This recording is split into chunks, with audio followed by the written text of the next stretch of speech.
而你記住，無論你係邊個，你活咗幾耐，你都唔可以喺呢一個力量當中去敵擋神，你亦唔可以喺呢個時候咧輕忽神嘅受膏者嘅，因為神嘅受膏者擺喺你身邊就係為咗保護你，就係咁多，明唔明？你冇辦法保護到自己嘅嚟㗎，你一定要有神嘅受膏者睇法，先至能夠保護到你。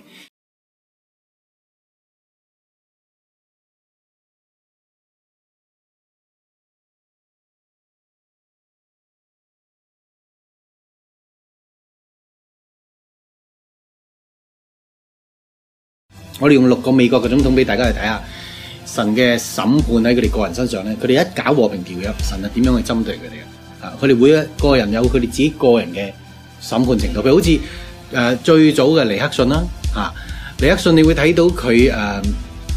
一搞和平條約啊，咁就好出名啦，係人都聽過啊。水門事件，但係冇人諗到水門事件係因為和平條約而搞出嚟嘅，係咪？佢一搞和平條約咧，佢成個和平條約嘅計劃啊，全部就俾水門事件呢件事1972年至1974年影響到佢唔能夠繼續啦。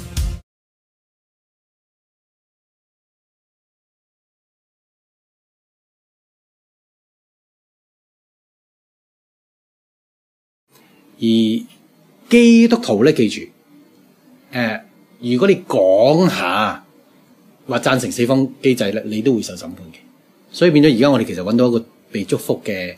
途徑嘅。其實我哋而家一路講緊呢樣嘢，我哋根本冇辦法唔被祝福嘅，你知唔知啊？我哋一路講緊神嘅觀點、神嘅睇法，然後我哋不斷同意認同嘅睇法，慢慢加強呢個睇法，用事實證據加強呢個睇法嘅話咧，我哋冇辦法唔被祝福。